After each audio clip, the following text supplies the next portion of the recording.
Hello दोस्तों, स्वागत है आप सभी का मेरे इस यूट्यूब चैनल में। दोस्तों, आदमी सबसे ज़्यादा परेशान है अपने दुखों से, अपने कष्टों से, अपने हीनता के बोध से।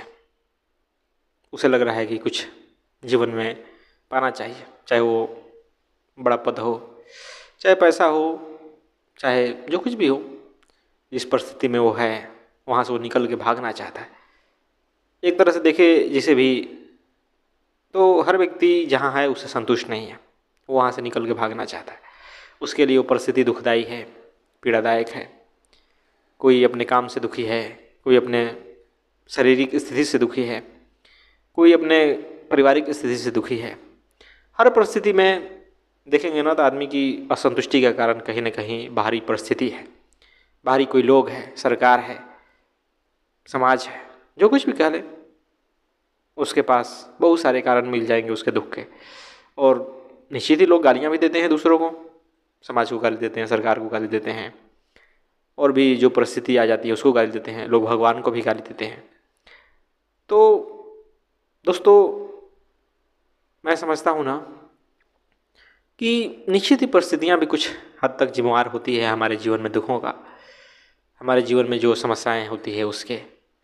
लेकिन बहुत सारी जो चीज़ें होती है ना, बहुत सारा जो आपके जीवन में सुख है, आनंद है, उसका कारण जानते हैं क्या होता है? आपकी सोच, कि आप जीवन को कैसे देखते हैं, आप किसी परिस्थिति को कैसे देखते हैं।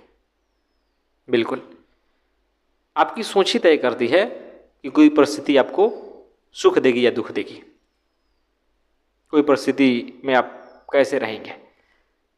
मैंने एक किताब पढ़ा था, man in the search of meaning. उसका जिक्र भी मैंने किया है वीडियो के जरिए।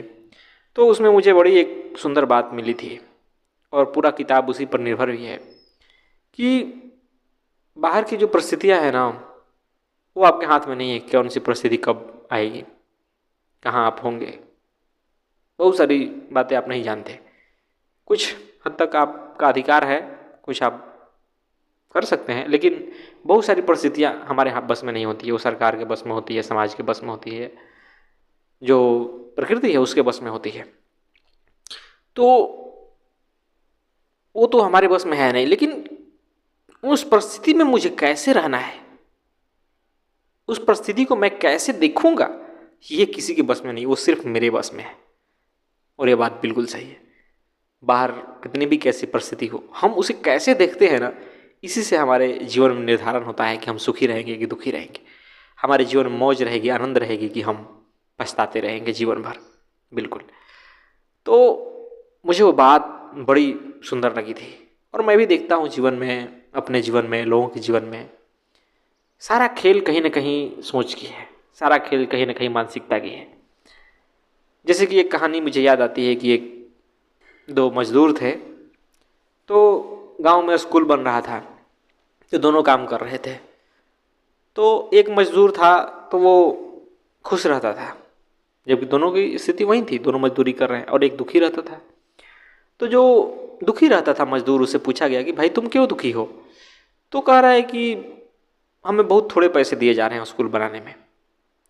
इतने पैसों से क्या होता है, इतने मजदूरी में क्या होता है, कुछ नहीं होगा।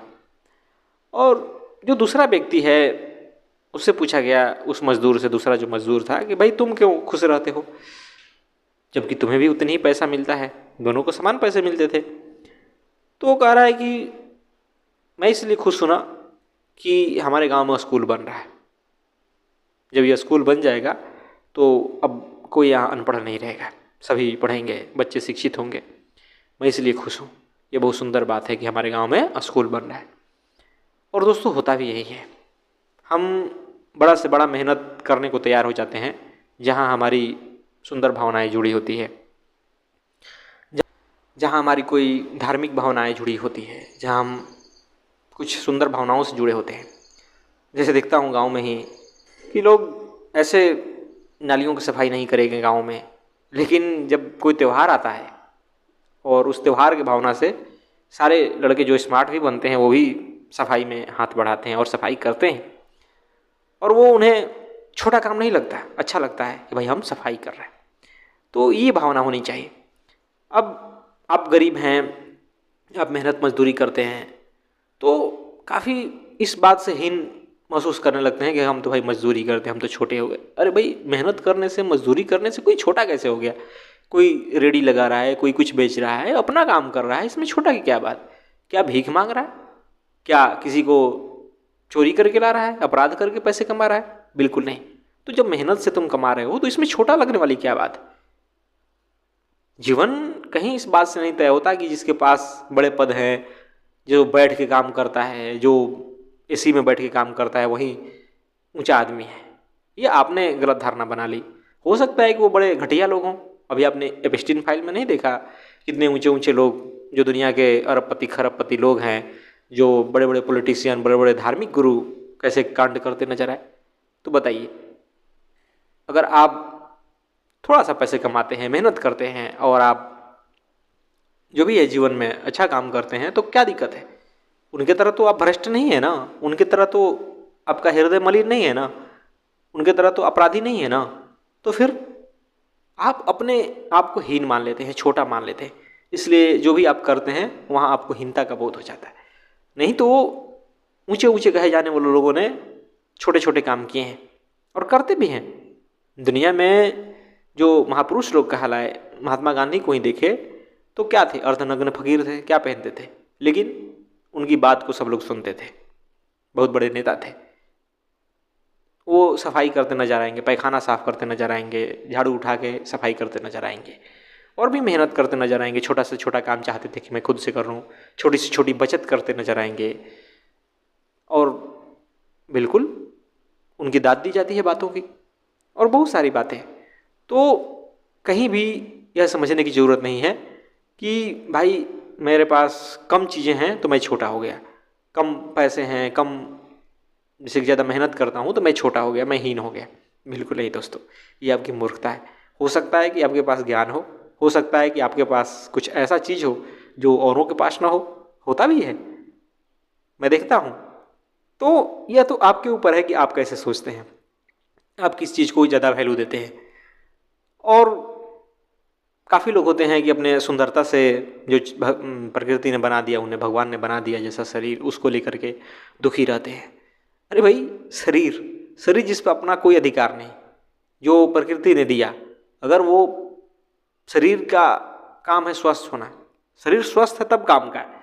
सुंदर ना सुंदर होना वो निश्चित ही समाज का मापदंड है, समाज तय करता है। आपके पास विचार सुंदर हैं, आप सुंदर हैं, लेकिन आप हैं कि बस चेहरा देख करके किसी का मापदंड बनाते हैं, या दूसरे देख लेते हैं, आपको कह देते हैं तो आप भी मान लेते हैं कि हाँ मैं कुरूप हूँ। बिल्कुल, ये झूठा मापदंड है। और फिर सुंदर बनाने के चक्कर में या दूसरों को देखते हैं जो खूब सुंदर आ जाता है तो आप अपने आप को छोटा महसूस करने लगते हैं। अरे भाई, जिसके पास विचार सुंदर हो, जिसके व्यक्तित्व सुंदर हो, जिसके भीतर प्रेम हो, जिसका हृदय में करुणा हो, वो व्यक्ति असल में सुंदर होता है। कहीं ये नहीं कहा जा सकता है कि जो सुंदर है बाहरी रूप से वो अच्छा व्यक्ति भी होगा, कभी नहीं कह सकते हैं। इस बात को समझें। तो पहले अपने भीतर की परिस्थिति को बदलें, अपनी सोच को बदलें। किसी भी मामले में आप साइकिल से जाते हैं तो ये मत मान लें कि भाई मैं गरीब हो गया। काफ़ी आज हमारे देश में ये देखा जाता है कि भाई कोई साइकिल चला रहा है ना तो वो गरीब है, और लोग भी नहीं चलाना चाहते, तुरंत भाई हम भी मोटरसाइकिल से जाएंगे, कहीं भी जाना हो तो थोड़ा भी जगह हो। तो वो एक हीनता का बोध वाला है। नहीं तो वहीं जाएंगे ना पश्चिमी देशों में, तो वहाँ के प्रधानमंत्री भी साइकिल से जाते हैं अपने ऑफिस। क्यों भाई, वो गरीब हो गए? नहीं, उनके पास ऊंची सोच है। उन्हें साइकिल चलाने में गौरव महसूस होता है कि भाई मैं पर्यावरण की क्षति नहीं कर रहा हूँ, फालतू के पेट्रोल नहीं फूक रहा हूँ, इसमें गर्व महसूस होता है। तो सारा खेल सोच का है, लेकिन हमारे देश में नहीं करते। लोग सामान खरीदने जाते हैं तो थैला लेके नहीं जाते, उन्हें लगता है कि मैं थैला लेके जाऊंगा। जाते हैं प्लास्टिक में भर भर के सामान लाते हैं, उन्हें लगता है कि भाई थैला लेके जाने में। अब बताइए, सोच ही आपकी नहीं है। सोच होगी प्रकृति को बचाने की, तो क्या ये सब बातें आपको वो लगेगा? आप चाहेंगे कि भाई मैं कम चीज़ों में काम चलाऊं, आप ज़्यादा भोगवादी नहीं बनेंगे, आप ज़्यादा खरीदारी नहीं करेंगे कपड़े की। आज देखते हैं कि जो हर महीने काफ़ी लोग खरीदारी करते हैं, हर महीने का हर दिन ही मंगा रहे हैं, देखेंगे तो ऑनलाइन शॉपिंग के द्वारा खूब सारे कपड़े खरीदते हैं। अब आप अपने आप को दीनहीन मान लें कि भाई मैं तो कुछ खरीदारी ही नहीं करता, मैं तो एक ही कपड़ा पहन कर आता हूँ, तो ये आपकी गलत सोच है। सही सोच क्या है कि मेरे पास एक ही जोड़ी कपड़े हैं ना, अच्छी बात है कि मैं प्रकृति पे बोझ नहीं बन रहा, मैं फालतू पानी की बर्बादी नहीं कर रहा हूँ। क्योंकि जितना कम हम चीज़ों से काम चलाएंगे उतना हम धरती के लिए मददगार साबित होंगे। ज़्यादा हमारे भोगने के चक्कर में, ज़्यादा खरीदारी के चक्कर में धरती पे बहुत बोझ आ रहा है, उससे जीव जंतु संकट में पड़ रहे हैं, इस बात को समझिए। तो वैसा सोच बनाना पड़ेगा। जब आपके भीतर वो सोच रहेगी ना, तब फिर आपका अभाव सताएगा नहीं कि मैं अभाव में हूँ। तब आप देखेंगे कि नहीं, मैं प्रकृति का दोस्त हूँ, मैं धरती का दोस्त हूँ, वो इतना चीज़ हमें दे रही है तो हम इतना भी नहीं कर सकते। उस तरीके से सोचना पड़ता है। और जब आप ऐसी सोच से लेके रहेंगे ना, तो कभी आप दुखी नहीं होंगे। बहुत सारी चीज़ों में आप अपने आप को हीन मान लेते हैं, छोटा मान लेते हैं, इसलिए दिखावा के चक्कर में पड़ जाते हैं। जबकि जो चीज़ें हैं आपके पास वो पर्याप्त है। हाँ, ज़रूरत की चीज़ें हैं, ज़रूर लाइए, लेकिन सिर्फ दिखावे के लिए जीवन में भागेंगे तो निश्चित ही दुखी रहेंगे। और कहीं ना कहीं हर कोई यहाँ दिखावा के लिए बेचैन है। वो आज शरीर की ज़रूरत के लिए नहीं, अपने अहंकार के लिए जीता है। तो जिएंगे तो दुखी रहेंगे, उससे समाज भी दुखी रहेगा, अपराध भी बढ़ेंगे, मिलावटखोरी, जमाखोरी, भ्रष्टाचार, हर तरह की समस्याएं देखने को मिलती है। इसीलिए कहीं ना कहीं हम दिखावा के चक्कर में पड़ गए। तो दोस्तों, निश्चित ही जो भी परिस्थिति है, जो भी आपके सामने चीज़ें हैं, वहाँ अपना दृष्टिकोण बदलिए। असली चीज़ है कि आप स्वस्थ हैं ना, आपके पास ये सुंदर शरीर है ना, वो सबसे ज़्यादा कीमती चीज़ है। बाकी दुखी होना ना दुखी होना सिर्फ आपके सोच पर निर्भर करता है। तो निश्चित इस बात को समझने की ज़रूरत है। कुछ कमियां हैं आपके भीतर, तो ये बात समझ जाइए कि यहाँ कोई परफेक्ट नहीं है। हर किसी में कुछ ना कुछ कमियां होती है, कोई यहाँ परफेक्ट नहीं है, इस बात को समझिए। कुछ नहीं है तो देखिए कि आपसे भी कुछ नीचे रहने वाले लोग हैं, आप जितना कमाते हैं उससे भी कम में रहने वाले लोग हैं। तो क्यों अपने आप को दीनहीन समझना, क्यों किसी को चेस करना कि भाई मुझे और आगे जाना है, मुझे और आगे जाना है। भाई जीवन भी तो जीना है, आसपास लोग हैं उनसे भी तो संबंध स्थापित करना है। या भागते रहेंगे, भागते भागते तो कभी जी ही नहीं पाएंगे, जैसे कि ज़्यादातर लोग करते हैं। वो इतना भागते हैं कि जीवन ही हाथ से निकल जाता है। तो जीवन में सबसे ज़्यादा जरूरी चीज़ है ना समझ। अगर आपके पास सही समझ है ना, सही सोच है, तो कोई भी परिस्थिति आपको दुखी नहीं कर सकती। ये बात समझिए, कोई भी परिस्थिति दुखी नहीं कर सकती। आपकी समझ के कारण, आपकी गलत समझ के कारण, आपकी नासमझी के कारण ही लोग आपको दुखी कर जाते हैं। कुछ बात बोल देते हैं, आपको चोट लग जाती है। बिल्कुल नहीं, तो अगर सही समझ है ना तो काफ़ी बातें छोटी नहीं करेगी। छोटी छोटी बातों पे जो आप गुस्से में आ जाते हैं, ट्रेन में, कहीं दुकान पर, कहीं कहीं भी, वो बहुत छोटी बातें होती है। सहन शक्ति विकसित कीजिए। छोटी चीज़ के चक्कर में आप बड़ा समस्या मोल लेते हैं। थोड़ा देर अहंकार पे चोट खा लीजिए, कोई दिक्कत नहीं। अहंकार वैसे भी काम की चीज़ नहीं है, लेकिन हम होते हैं कि उलझ पाते हैं, अपना शान, अपना गौरव दिखाने लगते हैं, खानदान, पता नहीं क्या क्या। तो ये सब बस समझ का फेर है, सोच का फेर है। तो निश्चित ही जिन्हें भी जीवन बदलना हो ना, तो उन्हें अपनी मानसिकता बदलनी पड़ेगी, देखने का दृष्टिकोण बदलना पड़ेगा। और जो देखने का दृष्टिकोण हो ना, वो तभी बदलता है जब हम अपनी सच्चाई जानने लगते हैं। जब हम देखते हैं कि समाज के कितने खोखले मापदंड हैं, जब हम देखते हैं कि बहुत सारी चीज़ें लोग जीवन में फालतू के कर रहे हैं, और मेरे जीवन में भी बहुत सारी चीज़ें हैं जो फालतू की हैं, जिसके कारण मुझे दुखी नहीं होना चाहिए। उससे मेरा कुछ बनता बिगड़ता नहीं, लेकिन मैं फालतू में दुखी हो रहा हूँ कि भाई नहीं ये होना चाहिए, नहीं ऐसा होना चाहिए, नहीं वो होना चाहिए। तो ये सब चीज़ें तभी दिखाई देगी जब हम अपने जीवन की सच्चाई को देखेंगे। तो देखिए, तब जाकर के जीवन बिल्कुल सुंदर हो जाएगा। और वैसे भी बहुत सारी बातें हैं जीवन में जो हम सोते हैं, नींद में होते हैं तो याद नहीं रहती, और उस कारण हम दुखी नहीं होते। लेकिन जब वो बातें याद आ जाती है तभी हम दुखी होते हैं। तो इससे साफ जाहिर होता है कि जब तक कोई विचार हमारे भीतर होता है तभी तक वो दुख देता है। मैंने इस पर एक वीडियो बनाया है, विचार ही दुख है, उसको आप सुनिएगा।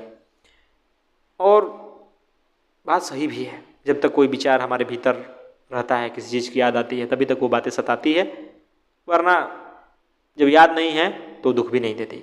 तो कमी भाई हमारे भीतर है ना, दूसरे में क्या है, हम किसी चीज़ को कैसे देख रहे हैं इस पर डिफाइन करता है।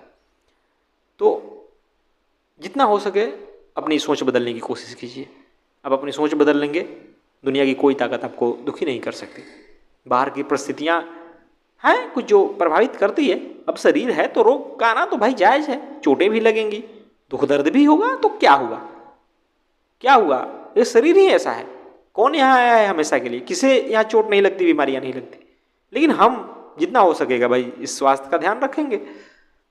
तो इस तरीके से बेपरवाही भी आती है जीवन, बेफिक्री भी आती है, और आप समाज के गुलाम बनना भी छोड़ देते हैं।